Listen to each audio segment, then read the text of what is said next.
नमस्कार, जय हिंद। आज हम बात करते हैं भारतीय संविधान के बारे में।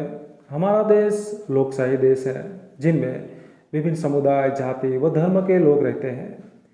विश्व में भौगोलिक और स्थानीय विभिन्नताओं में हमारा देश एक अलग ही देश है, क्योंकि सब धर्म, जाति, प्रदेश के लोग को साथ में रखकर और सबको समान तक मिले, ये ध्यान में रखकर हमारा संविधान बनाया गया था। वैसे हर एक राष्ट्र का अपना एक संविधान होता है, जो मूलभूत दस्तावेज भी है, और उस दस्तावेज के आधार पर ही हर एक देश को चलना होता है। हमारा भी एक संविधान है, जो दुनिया का सबसे बड़ा लिखित संविधान है। किन बंधारण लिखने में कोई कोई देश का साथ भी लिया गया, जैसे कि Britain, America, Australia, Germany, Canada, Ireland, इन सभी देशों में से थोड़े, फ्रांस, इन सभी देशों में से थोड़े थोड़े जो हमारे देश को उपयोगी हो वैसी बाबतों का समावेश किया गया।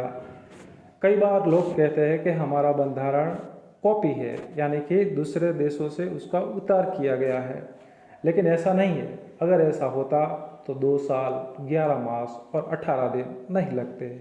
हमारे संविधान की कुछ विशेषताएं हैं, जैसे कि लोकशाही, बिन सांप्रदायिकता, संघराज्य, हमें मिले हुए हक और हमें अदा करनी होती है जो वो फर्ज है। वैसे कुछ उसके विशेषताएं हैं, जिसमें पहली है लोकशाही। लोकशाही यानी democracy is the people, for the people, by the people, यानी लोगों के द्वारा, लोगों से चलता देश, जिसमें मूलभूत सत्ता लोगों के पास होती है। हम लोग अपने मत के आधार पे हमारे प्रतिनिधि हम चुनते हैं, और जो वो जाकर धारा सभा या संसद सभा में हमारे द्वारा हमारे प्रश्नों का निराकरण लाते हैं।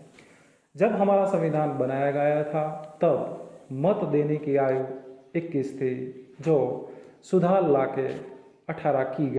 हमारे संविधान की दूसरी विशेषता है बिन सांप्रदायिकता। बिन सांप्रदायिकता यानी हमारा देश का शासन कोई एक धर्म से, एक जाति के, एक समूह से न चलता हो, लेकिन सब समान हो और सबको समान न्याय मिले, उसको कहते हैं बिन सांप्रदायिकता। तो हमारा देश बिन सांप्रदायिक देश है। और तीसरी विशेषता है संघराज्य। इतने बड़े देश को चलाने के लिए सिर्फ केंद्र काफ़ी नहीं है, इसलिए राज्य सरकार राज्य के काम करती है, केंद्र सरकार पूरे देश का काम करती है, और कुछ बातें ऐसी भी है जो केंद्र और राज्य मिलकर करते हैं, तो इसको कहते हैं संघीय राज्य प्रणाली। चौथी और सबसे जरूरी बात, हमारे देश ने हमें बहुत सारे हक दिए हैं, जैसे कि धार्मिक, सामाजिक, आर्थिक, स्वतंत्र अभिव्यक्ति का हक, बंधारणीय इलाज का हक, सबको समान रखने का हक, ऐसे बहुत सारे हक दिए गए हैं, जिसके जरिए हम इस देश में खुलेआम जीते हैं। साथ ही साथ ये मूलभूत फर्जे भी हैं जिनको हमें निभाना है। 6 जनवरी को रोज हम मूलभूत फर्ज दिन मनाते हैं। और सबसे आखिर में खास बात, 26वीं जनवरी को ही क्यों पसंद किया गया, तो इसके पीछे भी एक राज है। 26वीं जनवरी 1930 में जब पाकिस्तान भारत में था, तब लाहौर शहर के रावी नदी के किनारे हमारे कुछ सशस्त्र क्रांतिवीर जो जय घोष का नारा लगाते हैं और कहते हैं हमारा देश आज से आज़ाद है, लेकिन तब तो आज़ादी नहीं मिली, लेकिन उनके 70 साल बाद 1947 को रोज हमारा देश आज़ाद हुआ।